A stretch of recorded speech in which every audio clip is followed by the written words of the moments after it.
Hi, my name is K.Thomas, W1DED. Once again, it's Monday night, 9 o'clock Eastern Time, and I'm here with the contest crew. This week I have the full crew, Randy K5ZD, Dan N6MJ, Chris KL9A, and Scott K0MD. I've asked the guys to tackle a big topic tonight. We thought we'd look at preparing for a major contest. And since we have the CQ WPX contest on the horizon at the end of March, we'll focus on that. My intention is to break this down into 5 categories. The first, just what is the contest and why should somebody participate in it? What is the unique characteristics? Number 2, what's the preparation that you should be looking at weeks in advance for the contest? Things like system improvements, station improvements, software. Number 3, pre-contest, that 1 to 2 hours before Zero Zulu, what you should be doing. Number 4, of course, the actual operating and all the skills, tips, and tricks that these guys have. And then number 5, post-contest wrap-up. So with that, we'll get started. Randy, I'd like to start with you. You've always said that all contests aren't the same. What makes the CQ WPX unique? I think it's the multipliers, the fact that each prefix that you work, and a prefix is really the letters up through the numbers of every call sign, are the multipliers. So in some ways, there's almost an infinite number of them. The more people that you work, the more prefixes that you have, and that really makes the scores take off as you get later and later into the contest. So since it is a prefix-focused contest, does it matter who I'm talking to? Am I focused on Europe or South America, or just get as many prefixes wherever as possible? Well, get as many prefixes as possible. That's a great thing. It doesn't really matter where they come from, whether they're rare USA prefixes or Japanese stations or Europeans. But that said, there's also a QSO points component of the score. So you get more QSO points for working people in another continent. And then a real wrinkle of WPX is you get double points on the low bands. This plays into the strategy of trying to decide where you want to maximize your time, because you not only want to be in a place where you can work as many people as possible to improve the prefixes, but you need to be in a place where you can get as many points for each contact as possible. Chris, I'll pose this question to you. Are you actually looking for prefixes, or are they going to come to you almost naturally when you start making QSOs? Both. The more QSOs you make, the more prefixes you're going to get. I mean, there's a pretty easy ratio there. If you're really being serious, you want to maximize the prefixes for sure. If you're 2 radios, maybe you skip the W6 and you work a KU6 instead. Certainly when you're multi-op, you want to make sure you maximize those because it does add up. To make things unique, so from the West Coast, the bands are just not going to be great all the time, but you can work stateside in this contest. And they're only worth 1 point no matter the band. So you don't get double points on the low bands, but you can have really good rate and you can work a lot of stateside guys, which can be a lot of fun if you have a small station, or if it's just not open, you can still work guys. So it's not slow all the time. If you maximize points per QSO, you're going to do better than maximizing rate, which are not always the same thing. But when there's no good points to be had, you might as well maximize the rate. And that's what my favorite thing about WPX is you can just work everyone all the time. So obviously location always matters. And Scott, I'll pose this question to you. When you're located in Minnesota, what are you looking at when you're starting the WPX? Usually I take the first 36 hours off and just sleep so that Randy and Dan and Chris can work all these stations. No, on a serious note, it's the same thing, really, that Chris just talked about. I use N1MM, and it's pretty good about showing me which prefixes and multipliers will help me, so I try to use that. I don't run as much as maybe Randy does when I'm working from Minnesota. If I'm contesting from the Caribbean, I'll run all the time, or 99% of the time. But we just don't generate the pileups necessarily that a Massachusetts or a New England station like yours, Kevin, can do. So I think you have to be smart and savvy, and if you want to really maximize your score for hour in the contest, just work the mults on the spotting cluster. Don't even try to run. So that's what I do. And when we talk about the low bands, the QSO points are doubled for 160, 80, and 40. This pair of contests, WPX, CW, and sideband, really occur at times of year when 160 for sure is going to be weak because you're hitting into the spring season at that time. So 160 is not so good. And 80 will still be pretty good, and 40 is going to be fantastic. So you have to be strategic about which bands you're going to be on. But, I think practical advice for people in the middle part of the U.S., you can get a lot of prefixes out of South America. They're much easier than trying to work some rare European or Asian ones. This is a great contest because if you like to have a big score, you can do just a half-hearted effort and still have 5 or 10 million points. So it's kind of a cool, contest to generate a big score if you just want to personally have a big score. And Dan, I presume you'll be in Arizona from ND7K. What does that look like for you? Yeah, I'll definitely be on from Arizona as a single up at ND7K again. Once again, trying to get some more WRTC points. One thing I definitely want to point out, which has already been mentioned, is of course you can work stateside in this contest. And me, at a big station, I'll be CQing the entire time. And I really do want anybody and everybody to call me. It doesn't matter if you're stateside, if you're DX, don't hesitate to call these guys. Every point matters, and don't feel bad about just giving me 1 point or some of the other guys just 1 point. It's fine. I want all the cues I can get, so just keep that in the back of your mind. And then the other thing too about this contest that's completely different from a lot of the other major contests is there is no unassisted category in this contest anymore.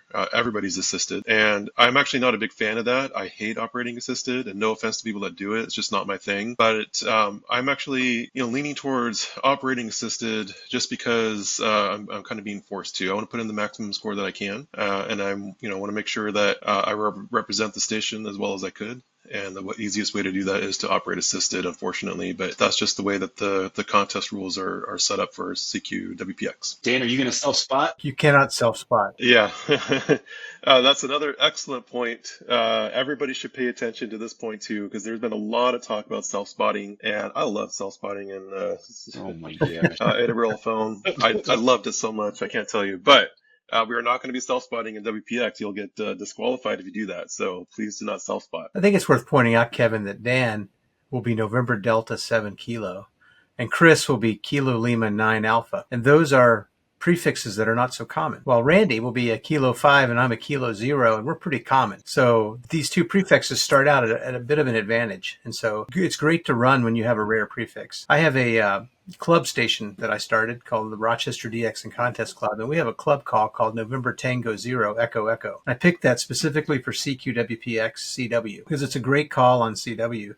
but it's also rare, and I'm going to actually have a club member use it. I won't be using it for this contest, but it's one like ND7K and KL9A that generates interest because there are very few November Tango 0 stations to work. This is what's funny about the contest, though, and what makes it interesting. It's true that maybe a K5 call doesn't seem like it's that rare, but the first one you work, still a multiplier. So they all count. One of the things, if you go to the CQWPX.com website and go to the blog, there were a couple of analyses that were done last year that showed all the prefixes that were worked by people in the 2022 contest. And that'll give you a quick idea of whether you've got a exclusive prefix or not. I always use AK1W in the contest. It's a club call, but it's the same thing. I would rather when you use a call that's not common, people tend to stick around and call you 2 or 3 times, where if you're not that exotic, they'll call you, and if they don't get through, maybe they'll keep tuning, that kind of thing. So it is worth a few points to have a call that's not common. So since somebody mentioned rules, I think it's probably fair to say one of the first things people should do is go to the rules list on CQ WPX website and read those rules very thoroughly. I'm sure you guys already have multiple times. Is there anything else interesting in those rules that people might be stuck on? Yeah, there's one thing we haven't talked about at all, and that's off times. For single operators, you're limited to 36 hours out of the 48. And the key thing to know is that an off time needs to be 60 minutes or more. So it's any 60 minutes without a contact that counts as off time.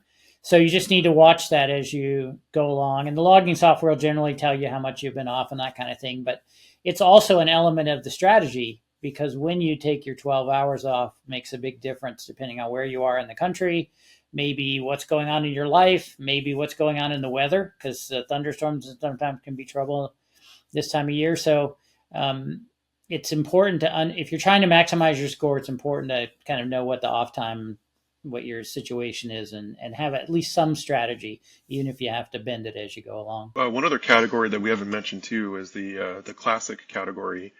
That's another great category that's out there. If you don't have a full 36 hours to put into this contest, the classic category is only 24 hours.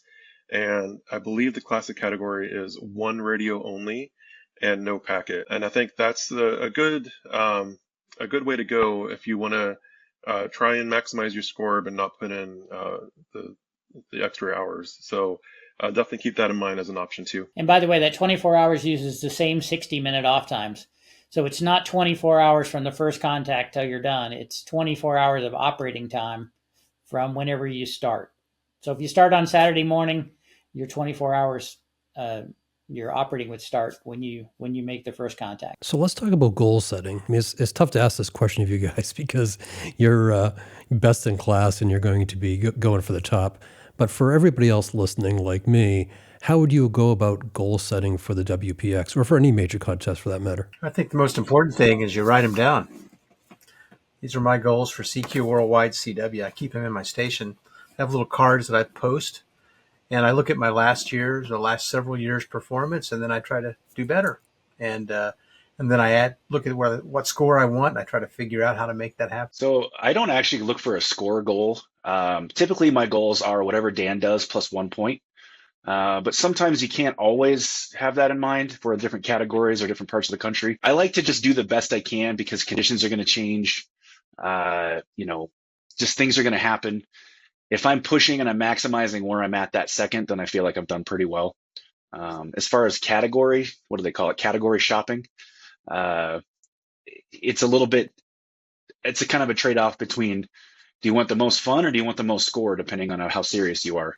I think the classic category is a great idea. I have never been inclined to compete in that one, but it sounds cool. If you've got a one radio at home and a trimander and stuff, I would look up the CQ website's great for records. Not all records are reachable, but they're a good benchmark to say, okay, if I think I can get 3,000 QSOs and the record's only 2,500, either the record's really low or maybe I should temper my goals a little bit. So some perspective's always good. Looking at 3830, that's great just for the stories, but it'll give you kind of a feel for what you're up against. And it's easy to overshoot your goals and think, oh man, I'm going to work a zillion people. Well, sometimes that doesn't happen, but goals are great. Writing them down is awesome. But usually I'll do, instead of band by band goals, I'll do, ZF2MJ sucks, or I've got to have more than this guy, and that's just going to have to be good enough. Place I would start with goals is go to cqwpx.com, go to results. If you go to the final scores for sideband, every score for this contest for all time is in there. And you can sort it by category, you can sort it by geo, so by country or by any of the USA call areas. And so and you immediately can see if you pick W1 single op, low power, 20 meters, you can see every score that's ever been in that category. And then you can decide, is that something that you want to try to pursue? And you can also, as you look over the years, you can see when sunspots are high, when sunspots are low, kind of what the scores were during those years and give you some feel for what's possible. But as Chris was saying, you kind of have to decide. I think it's important to have a goal. And if the goal is have fun or just work a lot of guys, that's fine. Perfectly legitimate goals. But if you really want to try to set a score where you're either going to try to win your category or call area or set a record, you kind of need to go look and see what's happened in the past and see, is it realistic with your station and capabilities to be able to match it. I think another goal, we the three other guys tonight have talked about they want to have an incredibly high score because they're trying to qualify for WRTC. And that's important.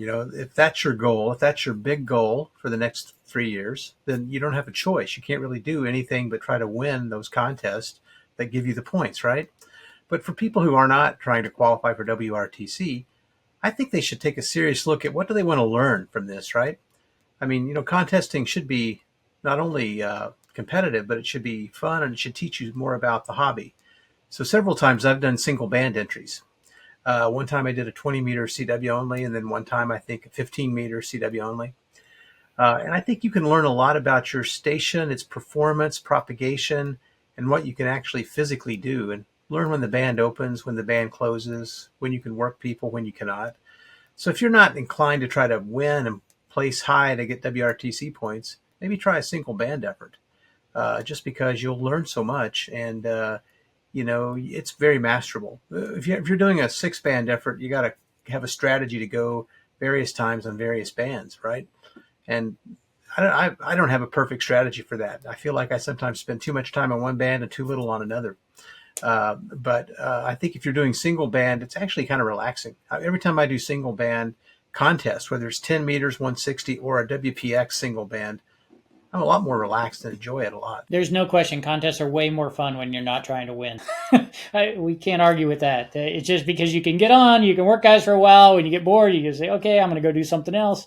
You can go work weird openings. You can look for things that you don't normally get to do. Whereas when you're trying to win, you got to be in the right place, right time, even if it's painful. And but it's part of the game, right? You have to decide, am I playing a serious game or am I just having fun? So let's presume people have looked at the WPX. They've decided they like the character of the contest. They've read the rules. They know what the QSO points are, the multipliers are, all the things we've talked about. They've checked out 3830. They've decided upon their category. And now we're looking at only 3 weeks away. Let's talk about preparation, station preparation. What should someone be looking at in their station to get ready for the last weekend of the month? Well, make sure the logging program is working. Don't put it off until the hour before the contest. Make sure your memories and macros are working, your voice memories. I think you need to think about propagation a little bit, and that's about the right time. 4 weeks out and then a week out from contest will give you a good sense for the propagation on each band. So be thinking about those things, and then also sort of analyze what your hours of operation are going to be, and make sure that you can get the proper sleep and some good nutrition before and during the contest. I'm curious about these guys that are really ballers in contesting, the 3 other guys, because they're not sleeping much during the contesting. I wonder if they're eating anything. Yes. I suspect carrots and celery, so you don't get sleepy.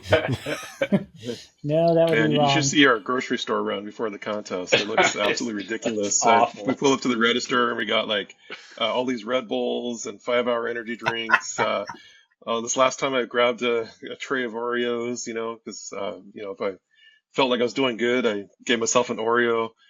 But in general, you should try to eat healthy if you can. Does it always happen? No, it doesn't always happen. But it's something that if you're really, really serious, you really have to pay attention to. If you're just going to be, it's just a normal weekend, it's not going to affect your score much, especially in a contest like this, where even the guys that are going to be doing a full out single op, it's only 36 hours. You get 12 hours off. You get some time to sleep. You'll get a chance to make yourself a sandwich when you step away from the radio, that kind of a thing. It's not as important this time, but it's really, really important when you're doing serious 48-hour contests. That's a much different story, as I'm sure Chris will agree with. That's a topic all on its own, I think, for a 48-hour, full out effort. Certainly above the scope of this, but WPX is almost like a non-contest because 12 hours off is like a lifetime. You can sleep like 3 different times. I mean, you can take bathroom breaks kind of whenever it works out. WPX is relaxing. Well, everything's relaxing for Randy, but it's a friendly. It's friendly and it's easy to get into, and then when you step away, you're not really losing because you have to take time off. So nutrition is, like Dan said, not as big a deal, but I would recommend maybe don't eat a tray of Oreos and a Red Bull at any time. The thing is, sleep deprivation makes you crave sweets. And so that's the danger, right? You start getting tired and you're like, oh, I'll have some M&Ms or some cookies or something like that. Entenmann chocolate donuts are one of my weaknesses in these things. But I find wheat thins are really good. They kind of get the job done for me. They got some saltiness to them, and they're not completely any more terrible than any other processed food. But the other thing, too, is just to think about when you want to take caffeine. So a lot of times try not to drink too much soda leading up to the contest, and none during the contest until I start to get tired, say first evening or something like that. So those little things like that, I think everybody's different. You learn as you go along what you can stand. But as Chris said, this contest with off times kind of changes the game because you really do have the luxury of stepping away and not having to just be glued to the radio for the whole time. Kevin, I have to add, if I may, these guys are serious about drinking Red Bull, I know, but they're both younger men, under 50. And for older guys over 50, I'm a cardiologist by day, night, and weekend, it seems.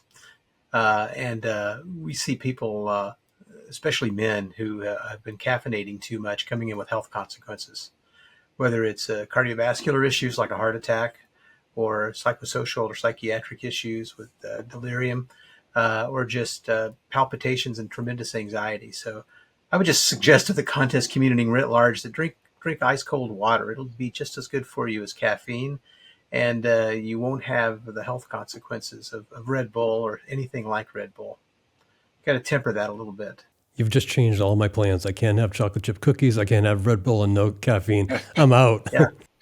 I'll get you my invited this high guy fiber anyway? menu. I'll give you my special high fiber snacks you can take. Who invited him? You're taking all the fun out of this. Hey, this guy's a wet blanket. Yeah, sorry guys. So Dan, I know that you'll go to ND7K and you've said this, that the station will be ready for you. But Randy, in your case, what do you do for your station prep before a big contest? Are you using it enough that you know everything's working fine, or is there any certain routine that you go through to make sure it's contest ready? Yeah, for me, I tend to operate probably almost every weekend, or certainly most of the weekends between, say, September and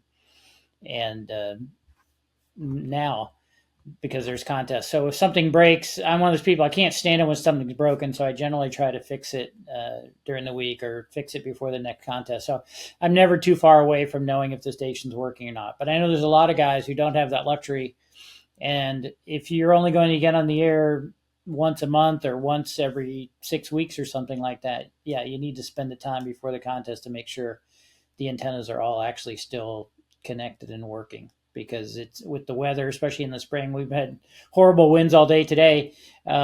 Stuff just comes loose, and you need to find out about it when you still have time to fix it. Getting back to WPX scoring, the multipliers are only once, regardless of band, so that helps a lot. That's why sometimes you'll see the single band guys have as big a scores as the all band guys, because in the end, it's QSO points, however you get them, wherever you get them, times the multipliers, and the multipliers only count once. So it's a little less demanding that you have all 6 bands fully operational, everything, but at the same time, especially this part of the sunspot cycle, you need to have 10 through 40 working as best you can. Things not to do right now. Don't be trying to change out your antennas or do anything like that, or changing out your radios. This is the wrong time. You wait till the contest season is over to make any changes like that. So, just pause on logging on to DX Engineering or JK Antennas or M Squared and ordering new antennas right now. Just wait. If you're going to put them in, you'll have to wait. I mean, where I live, we don't have a choice. The weather is still not warm enough to climb towers and fix anything. So I jokingly say we have 2 seasons here, contest season and antenna season. Antenna season really is about May through September. That's it. And I definitely agree with Scott and definitely listen to his advice. Now at ND7K, just this past week, a couple days ago, Tim put up another 40-meter 4-element Yagi for me. So that now we have 4 4-element Yagis on 40. So I'm going to be able to do stacks to JA and stacks to Europe at the same time if I wanted to. And in addition to that, I can actually point in 4 different directions on 40 meters now. So I'm like itching to try that, because I know everyone says don't do it, but I love trying new things. And as soon as I get the opportunity, and hopefully in the WPX, let's go 4 directions and see what happens. Look at this guy. He put up a 4-element 40-meter beam just for him. Yeah, what did he go with? Another JK, Dan, or something else this time? We put up a 404C. So we have 2 404Cs, and then we also have a separate stack of 4-element OWA Yagis as well. The OWAs are definitely much better than the 404C, but the 404C is a very nice antenna. Do you phase are you going to phase just the Cs together and the full-size arrays together? You're going to mix them? Yeah, so the Cs would be phased together. That's basically our JA stack. Now, the top 404C is rotatable, so it can go anywhere, but the lower one is fixed at JA. So the stack would only ever be at JA with the 404Cs. And then the OWA stack, the lower one at 70 feet is fixed at Europe. So if we're ever running Europe, it would only be the OWA stack to Europe. Now we can point different directions, of course, so that then we could mix the antennas together. But I've never stack a OWA with the 404C. And in all fairness, right?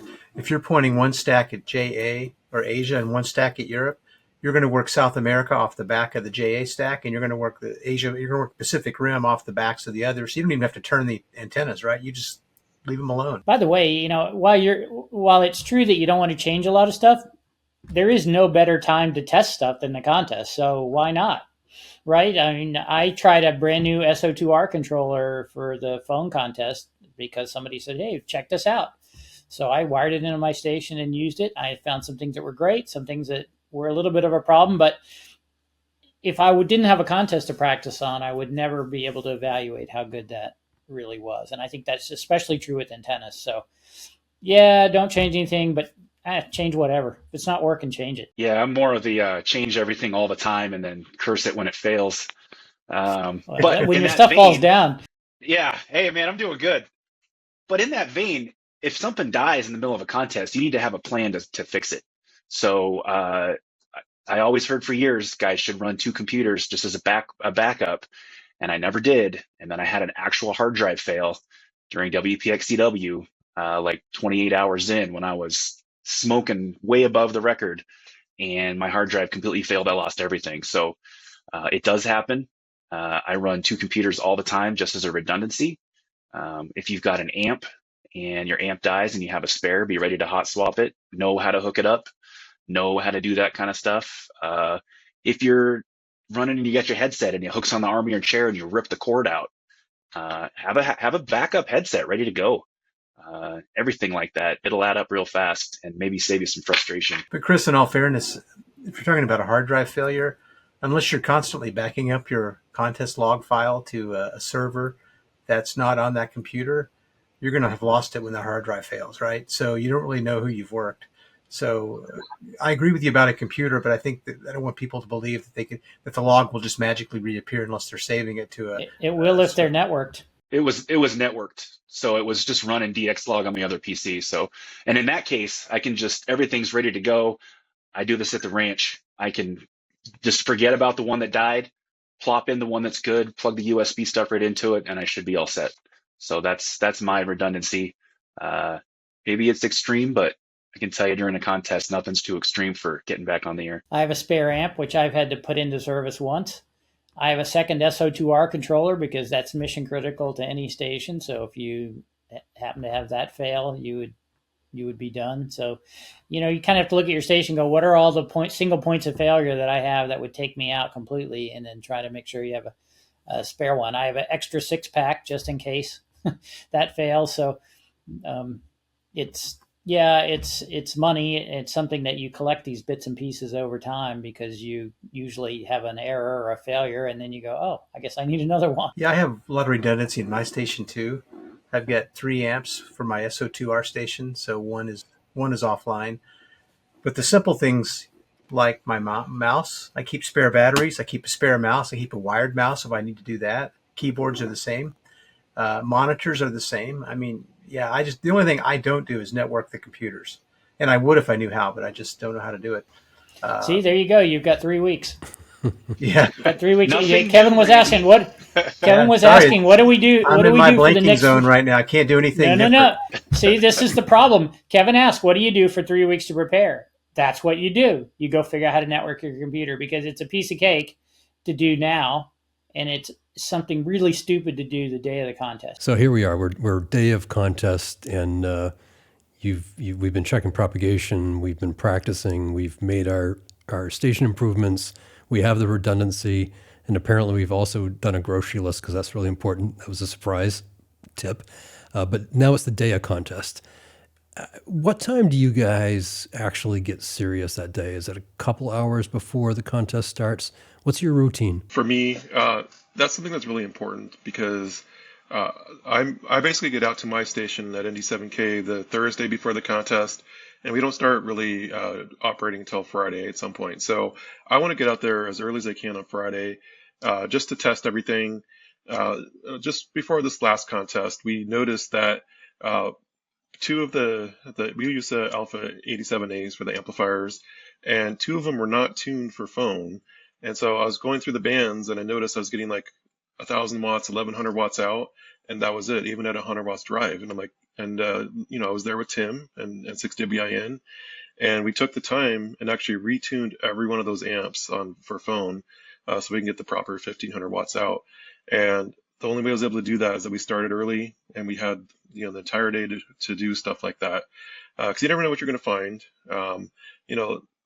Most of the time, hopefully, everything's working as expected, but I can't remember the last time everything was actually working. There's always something that that still needs to be fixed, whether it be recording your messages, that kind of a thing. That usually happens more towards the start of the contest than much prior to that. So I spend most of the day on Friday just messing around. I always try to make actual cues for a while, trying to break something. I'd much rather break it before the contest starts, so we have time to fix it. And so I think that's really important to do on Friday. For me, the contest probably really should start about 5 days in advance. You can't really bank sleep, but you can definitely get to the contest day well rested, and that can make a big difference. So getting extra sleep during the week, which never happens, but it's always something to aspire to, is important. You can't really do this thing where you say, I'm going to stay up late Thursday night and then sleep in on Friday. Never works. It's a failed strategy.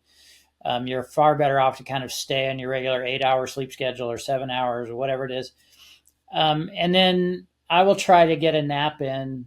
If it's a serious contest, I'll try to get a nap in on Friday afternoon. Say, if the contest starts at 7 or 8, I'll try to get a nap between 3 and 6, something like that. It's often hard to fall asleep, but even if you just lay down and kind of relax and close your eyes, don't think about anything, you'll eventually doze off some, and that will be worth it. You want to talk about crazy grocery runs? Make a grocery run with 3 guys before a contest when you're on a Caribbean island where you have weird selections of stuff.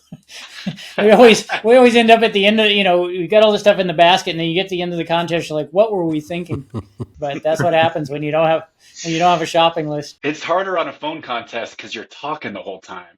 If it was a CW contest, we'd have gone right through all that food just fine. The one of the things I look for to try to have is apple juice. I like apple juice in a phone contest, especially because it's good cold or room temperature, and also it tends to coat your voice a little bit or your throat a little bit. So it's good at kind of helping you get through the points where you get a frog in your throat or something like that. Yeah, I think, typically I'm not able to take off work on the Friday of a contest, so I try to get home if I can by 5:30. And the contest under daylight savings times typically start at 7 local for me, and during standard time at 6. But I make sure I have the log up. I try to do the log, get it set up and formatted a day or two before. Check the exchanges for the CW contest, make sure they sound correct. I do like to get on and operate a few hours before the contest if possible, especially CW. Just makes it go smoother when I'm on. But if I don't, I'll just sit down at the radio when it starts and just go for it. I don't think everybody has the luxury of being off, the day before. If you can, great. But if you can't, well, just start when it starts or when you get done with dinner and do your best. What about logging software? How far in advance do you make sure your logging software is updated? Maybe the country file is updated. I'm not sure if you're logging call sign history. What's your thoughts about that? Well, I wouldn't get a new version the day before the contest. That's kind of the old standby, rookie move. Logging software it's like a cult following no matter which one you go with. So that's a different subject again. But I always download the new SuperCheck partial, the country files, all that stuff. Especially if a guy is like TO something and you don't know what country he's in. You don't want to miss that mult. And WPX doesn't matter. But I like to have my logging software ready to go a week ahead of time.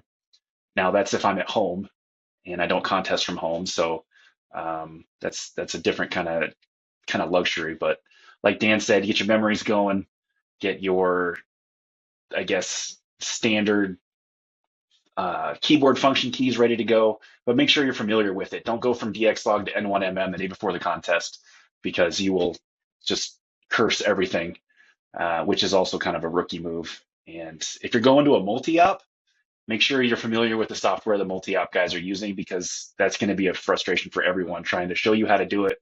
And then you're going to not have as much fun because you're going to be focused on the software instead. I simplified my life 15 years ago after hearing this at Contest University. I only use one logging program for everything, N1MM Plus. I do nothing else. I don't really care about collecting QSL cards. I have a lot. I send them out. I get them to the Bureau. But I upload everything to Logbook of the World. And that takes care of any award that I'm interested in for ARRL or CQ. And I don't really pursue other awards. So I just use N1MM, and then it's either working or it's not. And, that way it's simple. And, I get it set when I get it set. But like Randy, I'm on almost every week, except for the last month or two. And I'm checking it out. Even I'll do a CWT on Wednesday ahead of a contest to make sure that it's all working smoothly.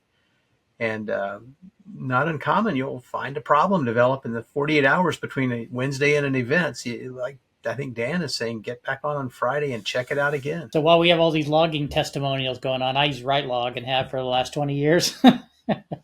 Works great for me.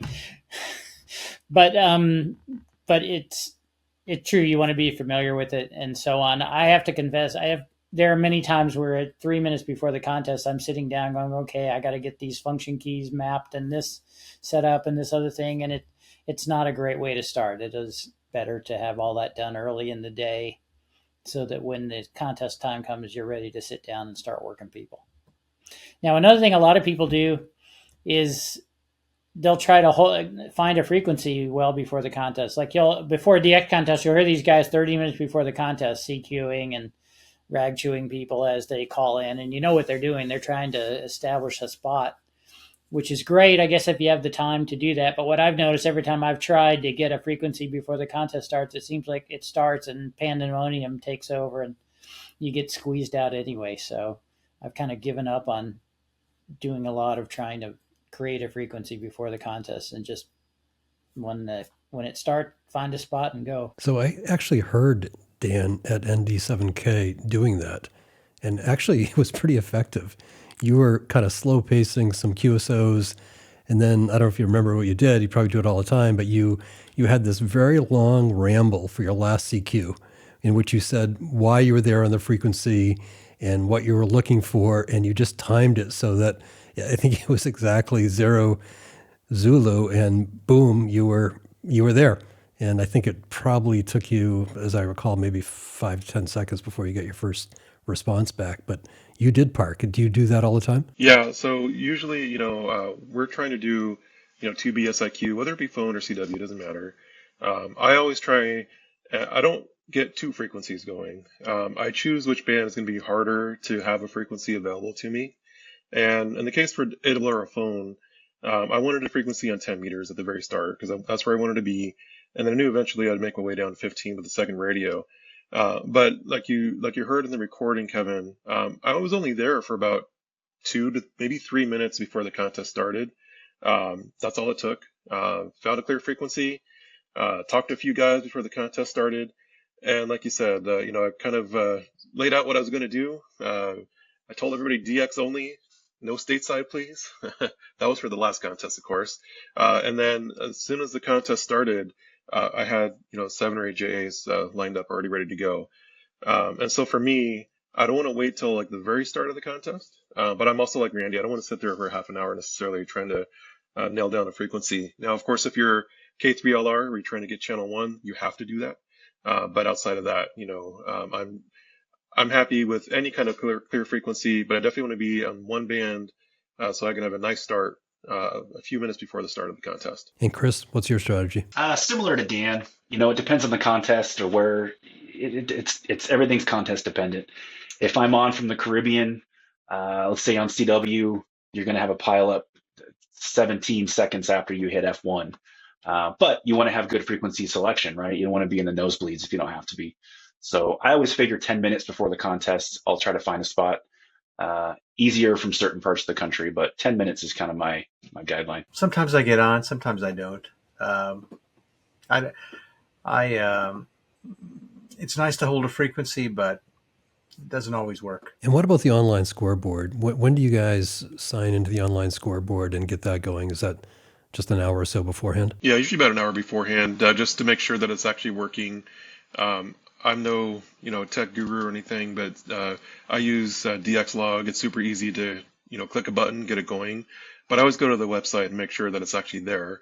In the past, I've waited till the very end, right before the contest started, to try and get it working, and then something doesn't work right. So I try and do that on my checklist about an hour beforehand, just to make sure there's no hiccups, and then I don't have to worry about it after that. I think I have N1MM set up now to just report constantly to the online scoreboard, so I don't have to do anything. Dan, I'm surprised you don't have yours report every 4 hours so you keep Chris guessing most of that time. If I'm paying attention to his scoreboard, I'm not winning. So My strategy is I like to share all the information I can with everybody, because in my thought process, if they're going to try and emulate what I'm doing, I'm probably going to do it a little bit better. So I'm going to beat them anyway. So more information for everybody else, so they can try and copy me. listen to this guy. I know, right? Jeez. Hey, I've been saying, I say the same thing for years, so it's confidence. You got to believe. So whatever your tactic, now with Zero Zulu, you're started, whether you're running or searching. Let's get into the operating tips and tricks. This may cover some ground that we've already covered in past interviews, but I think it's okay to be redundant. And also, are there specific things that you do during the WPX that you might not do in another major contest? I think the hardest thing about WPX is the exchange is a signal report and a serial number. So you're going to need a lot of repeats on numbers because they don't always come through the QRM, or it may be a miracle that you got the guy's call thanks to super check partial and so on. And then now you got to get anywhere from a 1 to 4 digit number out of him, and he may have an accent, he may be weak, the QRM may cover him up. So just get used to asking for numbers over and over again. Not sure there's a strategy for that. I kind of wish we had phonetics for numbers, because sometimes it's just numbers they just don't come through. 5 and 9 often sound the same, stuff like that. But in terms of operating differently, no, you call CQ, guys call you. You got to get their call in the first time, and then you got to get the number. And I think the real art and what you see the good guys do that maybe other people don't is they'll know something's wrong. They won't know they know something's wrong, but they'll know, you know what? I need to ask that guy for his call again, or I need to get to confirm the number. And, probably more than half the time you had it right, but just you can't afford the penalties for making a mistake in a call sign. It's more expensive to mess up a call sign than to miss a number, but you don't want to miss either one. So if some sixth sense is telling you, I don't think I have that right, take the time to ask. It's worth it. Yeah, that's good advice, because you're going to lose way more in the log check if you just guess, and then your score is going to go down exponentially. But one thing I would say about starting the contest, it's Zero Zulu, adrenaline's high, you're excited. Two things are going to happen. Either it's awesome and it's a total train wreck and you got tons of people calling you and you're flustered, or nobody's going to call you. Seems like there's no middle ground whatsoever. And Dan told me, I don't know, 20 years ago, he likes to have a big first hour. That's kind of his thing. Where can I go for the first hour, biggest rate? That's the only focus. And in WPX, that's a little different. You'll notice the East Coast guys probably start on 40 meters because they're going to get double points working Europe. Maybe it's only 120 an hour. Maybe they probably could have got 250 an hour running stateside on 20, but that's not the strategy. So you kind of got to think through that kind of stuff. And if it's slow when the start happens, remember, you've got 2 more days of contesting. You don't have to kill it every hour out of the park. In fact, you probably won't. But just stay confident, and it'll get better. And if your station's not good on the low bands, don't focus on the low bands. Focus where you're loud. And that's one of the things about that. We've come off the ARL contest where everybody's looking for us. So it's easy to get spoiled and think, oh, wow, I'm loud. Guys, call me. You get into WPX, now the Europeans are all talking to each other.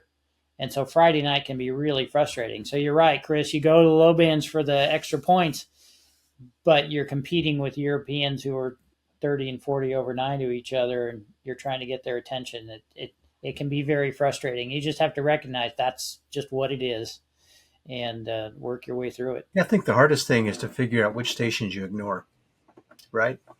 Because some stations are so weak that you're going to lose points when you work them because you miscopy a call sign or a number or whatever the exchange is.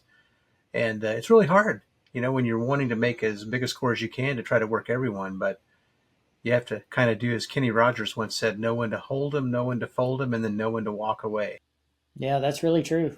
Chris kind of already gave out my strategy, but just to touch on it again, for me, I want to try and get that best first hour.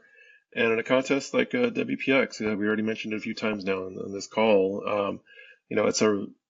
the exchange is the serial number. So it's going to be extremely hard to do any kind of SO2R, just like standard SO2R or 2BSIQ, whenever there's any kind of rate. So at the very beginning of the contest, I'll be, from the West Coast. I'm definitely going to be starting on 15 meters. On 15, my expectation is to be working some JAs, some VKs, and then lots of stateside. And if all things go as planned, the rate can be north of 200 an hour. And even at that rate in this contest, I wouldn't really try a whole lot of 2 radio action. Now, if there's going to be lots of slow times later on in the contest, and that's when the 2 radios really come into play. But if you're really having some decent rate, it's totally fine. Concentrate on the 1 radio. That's going to really, especially on phone, that's really going to affect your score in a positive way. And what about time off? How are you guys managing your time off? I think time off is one of the hardest things to figure out in a contest like this. You can do all the preparation work ahead of time, all that you want, but it's never going to be the same during the contest because you don't know what the propagation is going to be like, whether there's going to be a solar storm. You just don't know these things until it actually happens. So you might have some ideas in your head about when you're going to take that off time, but in reality, you don't really know until you take it. And the things that I look for, obviously, if you have a decent station, like most of us here on this call, you're going to be able to get pretty decent rate at the beginning of the contest. So I'm looking, middle of the night, 09, 1000 Zulu, assuming things are not going so well on 40 meters for us on the West Coast to Asia, that might be a good time to start taking some off time. I'm hopeful that we'll have some decent European openings in the morning on 10 and 15. So I'm going to focus on that. Usually I also want to take off the last couple hours of the contest for sure. Usually that's when it's really going to be slow. You're probably better off using that time earlier on in the contest. And sometimes it's kind of nice to not go all the way to 00 Zulu and maybe you're done with the contest at 2100 and you can walk away at that time. I kind of like that feeling. And sometimes that's what the right strategy is. The thing is, WPX phone being at the equinox and at this part of the sunspot cycle is hard because there's a good chance the bands will not close. We saw this in ARL a couple of weeks ago. Bands stayed open to Europe, 20 stayed open to Europe all night. And so you may find yourself in a position where you do a big chunk of the first 24 hours. And then you kill the time in the second day.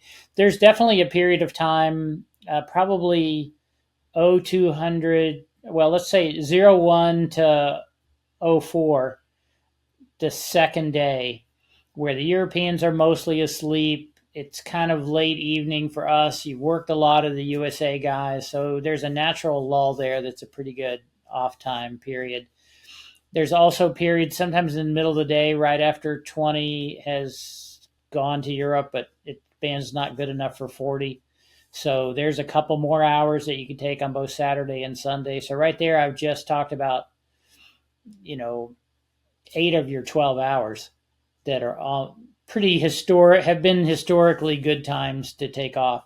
But this is where looking at logs can pay off. When I operated from EI7M in Ireland, first thing I did was go look at logs and see when did these Europeans take their off times. And again, they're all looking for points. So they often take their off times in their morning when it's mostly Europeans working Europeans at one point each, so that they can save their operating time for when the band's open to Asia and especially to North America. So it is, again, the off time is a great equalizer around the world, but the off times will be different depending on where you are. Yeah, I always look at, there's certain times where I have to be on, and I'll put those down. Like I have to be on for this opening no matter what. If the bands are crappy, I still have to be there for that opening. And then I work around that. So that covers about 20 or 24 hours usually. And then the other 12 is just kind of as the conditions dictate. But there's certain things you have to be on for, even if they're a week opening, you've got to work Europe. Like, right? You just have to. When Randy said 01 to 04 Zulu, boy, that's not a West Coast strategy. I can tell you that right now. Yeah, or a Midwest. I like to work the last hour or two myself. I find I really thrive in the last hour or two. If I don't have my goals achieved, I usually am working twice as hard to get them done. And I intentionally do that, right? I mean, I try to do the best that I can in these contests, but I also say, what can I learn? What skills can I improve? And I think when you're really competitive, you sometimes have to take it down to the wire. So like a good football team with a 2-minute offensive drill, you need to be good in the last hour of the contest and know how to close it out strongly. Every time we've placed either number 1 or number 2 in the world from the Caribbean, we close it out strongly in the last hour. And I think, so I constantly rehearse that at home in these contests. The only one that it doesn't pay to do that in is sweepstakes. So I'd gone online and asked for questions to pose to you guys. And interestingly enough, you've answered several of these already, but I want to ask them just to honor the fact that they put them in. One is from EA2W. He knows that we're asking this of U.S. operators, but his question is, which 12 hours would you recommend to stop from Western Europe as a single op, only allowed 36 hours? High-low bands and point QSO decision. He's asking a bunch of U.S. guys. Yeah, that's a hard one for us. I think I'm going to complicate it even more. It could be very different between CW and phone, because that extra 2 months of moving more into the summer makes the CW openings are a lot different. But I think it's what I said earlier. You want to be on when you can maximize your chance for 3-pointers. So when you think you can work people outside the United States, outside of Europe at the greatest rate, that's when you want to be on, which by definition means the periods where you can't work anything or your rate even in Europe is not very good. Those are definitely times you want to take off, but I couldn't tell you exactly when those are. So Kevin, I just want to emphasize something that Randy just said in case some of the viewers maybe didn't pick up on it.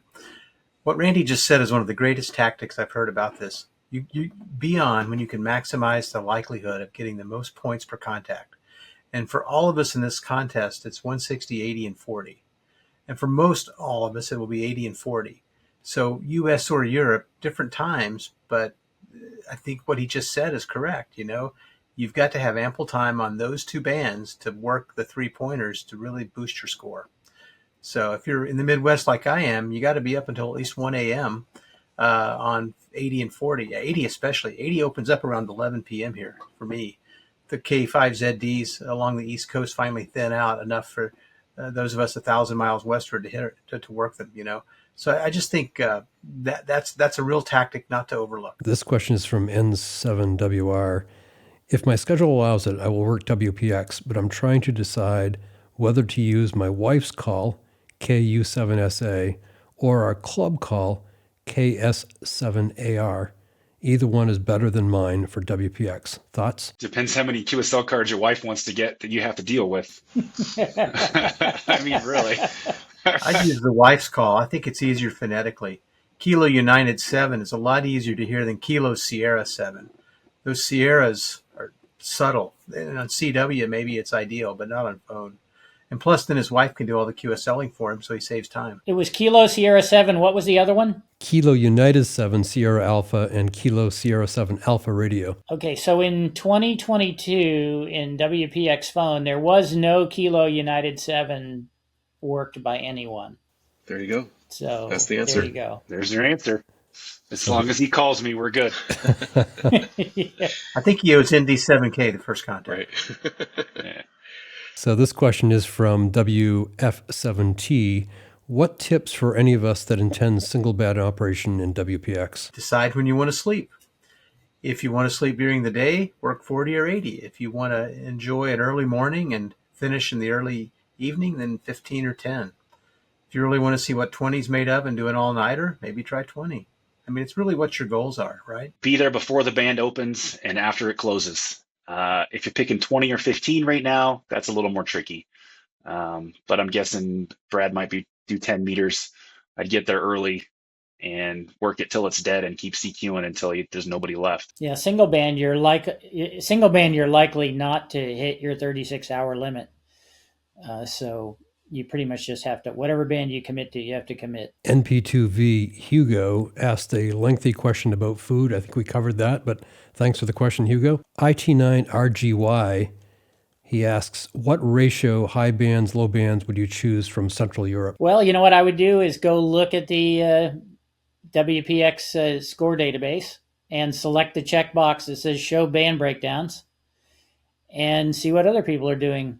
And you'll notice the guys who have bigger scores probably make more cues on 40 than you would imagine. This one is from G6AD. In a phone contest, what works best? Voice recordings triggered by mouse clicks or just shouting down the mic and manual PPT? She's talking like a mouse click. No, I'm not down with that. Like a F key, yeah, I'm all over that. But I'm not going to be sitting there with my mouse trying to do anything. But yeah, F keys for sure. And of course, when you're giving out the exchange, you can't use F keys for that. You have to use your own voice. But I think that you should try and save your voice as much as you can. So use your F keys for your CQs and for your thank yous and that kind of a thing. But everything else, do live. And sometimes doing everything live is the best for rate. Just kind of depends on how fast you're going. And nothing frustrates me as much as hearing someone who's recorded it. So it would say Kilo 5 Zulu Delta, right? In a different voice. I mean, it's just weird. So it's got to sound natural and it's got to be fast. And if you can't do it and record it that way, you're just tricking yourself, There have been times I've just wanted to just call CQ when someone's giving me a long exchange like that and work someone else in between. This question is from TI3GB. He asks, obviously from a beginner contester standpoint, which antenna should we use in our first contest? Yeah, if you can only pick one, some kind of tri-bander will get you on 10, 15, and 20 will give you the most fun per peso because you can work people most of the time. Yeah, is that it? Sorry. Any other operating tips for the WPX? We didn't talk about transmit audio, and I think that's of the utmost importance. And that would be something you would do ahead of time. I'm definitely not an audio expert. I'm a CW guy, but if you can get on the air and have somebody that could tell you if it was good or not, record yourself on another radio even and listen to you, it will sound different than the monitor in your headset. And you don't want to be too high, you don't want to be too low, but you don't want to not be punchy to get through pileups, right? It's very nuanced, it's very subjective, but if you have bad audio, kind of like the robotic voice, people just won't call you. And that's definitely not what you want for a big score. And don't forget to check both your audio from your live voice and also from your recordings, because the recorded audio can sound totally different from your live voice, and that's not ideal either. You want it all to kind of sound pretty seamless. And I think the huge key here that Chris just touched on is you can have the cleanest audio on the planet, but that's not necessarily the best thing for contests. You want to have a little bit of punchiness at least in order to kind of get through, because if you're super clean, what's going to happen is you're going to have guys encroach on you real closely on the sides. And so just, don't go crazy by any means, but a little bit of punchiness will go a long way in a contest. One of the great things about using the K3 with the built-in DVR is that your voice sounds exactly the same audio levels and everything as the recording. When you do it outboard with a sound card, that's when you hear people do all these crazy things, and often the sound card is overdriving the radio, so it sounds terrible. And if you get into a pileup situation where you have lots of people calling you, you really notice the good audio because it just cuts right through. You have no trouble copying that guy. Where I've had people who are plenty loud and I just cannot understand what they're saying, or there'll be one phonetic letter that they just can't seem to convey because of the way their audio is. So it's worth spending some time before the contest to get people to give you some feedback. And especially you play with the equalizers that a lot of the radios have now, it does make a little bit of difference. And you cannot hear the difference in your monitor, but they can hear it over the air. So again, it's worth doing a little bit of experimenting. Is this better? Is this better? One guy who's very good at this, if you can find him on the air, is N3KS. He loves to help people through the audio thing. So look for Cam or somebody like him who's willing to really spend some time working with you. So let's get to the wrap up. So you're done either at 2,100 hours or you've run right to 0 Zulu. What do you guys do to wrap up after that? My first step is to actually send in the contest log. I've been bitten by that before, where I was actually operating at N6WIN's old QTH in California, actually for California QSO Party, and I was guest operating, and I thought he was going to upload the log. He thought I was going to upload the log. It never got uploaded. I would have won, but ended up score didn't count because I never sent a log in. And so now we always make sure the very first thing, right after the contest is over, don't make any changes to it. Just upload the log right away. That way it's done. There's no questions, and it's off my plate. So that's my first step, is to make sure that's done. Yeah, I do the same. I save my log to OneDrive, to Dropbox, and to my hard drive.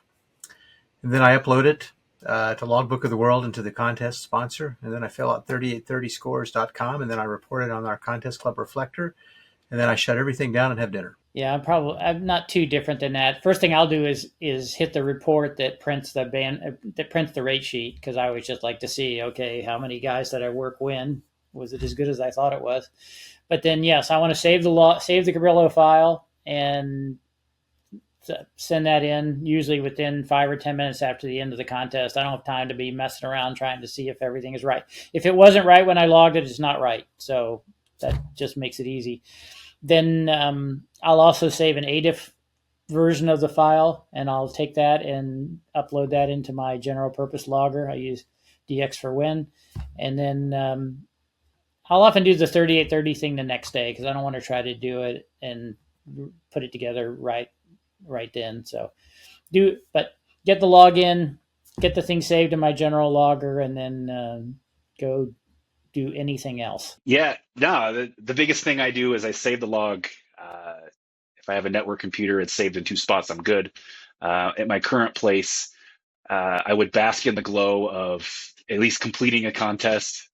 And typically I, get a hold of guys like Dan and, some friends and see how they did, see how things were, and then do anything other than the contest. And typically for me, it's start packing the station up.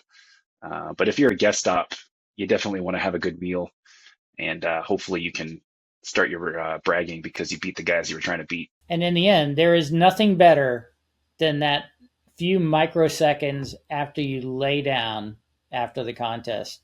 And it's only it's only a few microseconds that I'm aware of, because you lay down and you just feel the energy just drain out of you and you're out. But I love that feeling. It's too bad you have to stay awake for 2 days to get it. Well, thank you guys. I appreciate this. It's been a long, I guess the longest session ever, over an hour. But I do appreciate all your perspective on the CQ WPX contest. I'll see you next Monday.